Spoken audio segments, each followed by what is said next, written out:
we're in Milan right now, taking a look at the RX17 by OPPO. Now here in these regions it's called the RX17 Pro, and pretty much everywhere else it's called the R17 Pro. A little bit confusing, but let's see what this phone can do.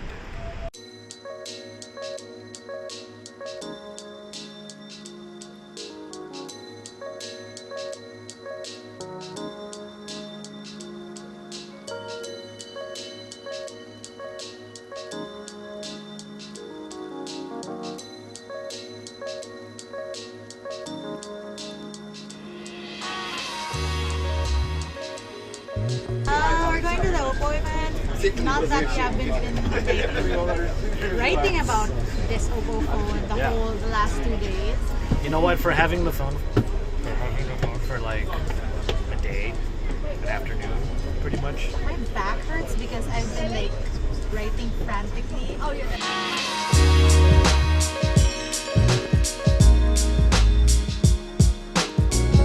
Officially on our way to the event.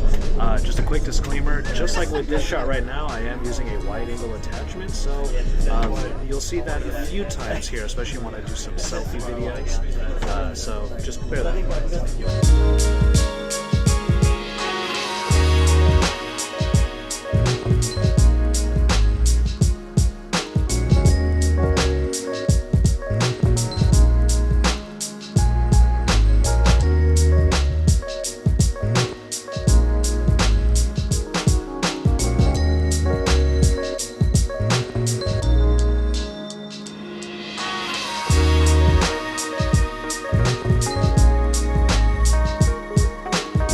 But you can see all of these light trails that are happening.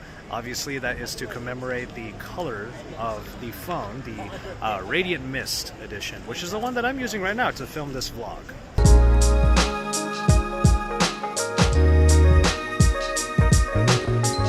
First of all, something that I quite like about the camera are the extra features. There are a number of different functions that it can do that are not only fun, but it's not really stuff that we find in the US. After all, things like filters and AR stickers are super fun to use, but we don't see them unless we're in like the Snapchat camera or in the Instagram camera. So I feel like we should be able to get more of those, and they're all built into the camera of the RX17 Pro.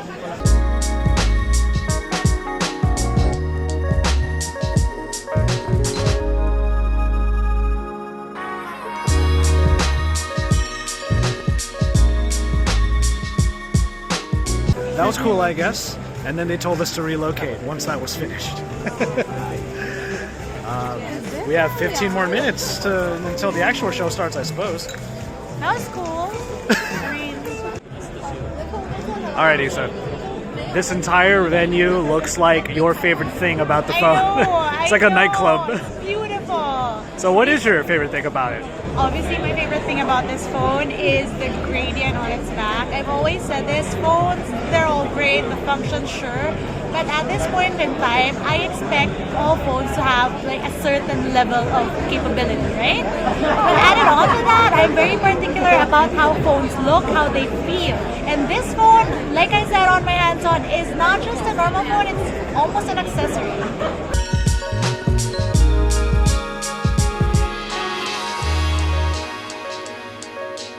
Thank you, everyone.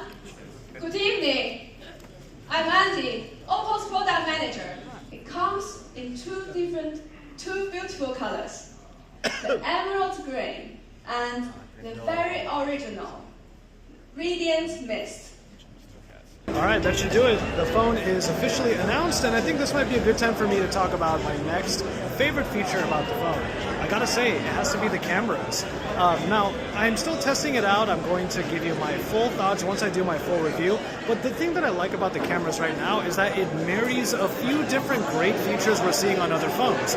The night mode is obviously something that we see in plenty of other devices where it does a long exposure on top of like super HDR to really make these awesome looking photos. And you're seeing a lot of them tonight. And in this video, of course. But what I also like is that they've brought in that smart aperture, where you have f1.5 and f2.4 aperture in the same lens. Now, I think that's a pretty big deal because the camera automatically switches among all of them unless you go to the night mode, where it's going to see if the scene has enough light so it doesn't have to do the long exposure. It's kind of cool that it actually does that, and it's a bit smarter than you would expect. Another thing is feature of this phone is super book charging. Now, I don't know if people really grasp how great that is, but I've been on the OPPO Find X Lambo, and I kid you not, 35 minutes to a full charge. It's like I don't even charge anymore.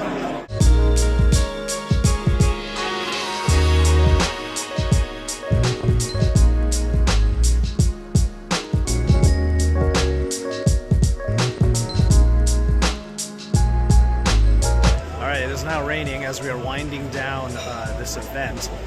Okay, so I don't know how much more there will be left to vlog of the rest of this evening, but for now I'm going to go ahead and just say the last thing that I want to say about the phone. I actually really like the biometrics. The in-display fingerprint reader is already going to be pretty nice. So far it's working pretty well with both my thumbs. But the other thing that I like is that if it fails the first time, it goes straight to the face unlock, which, just like on the OnePlus 6T, it's super quick.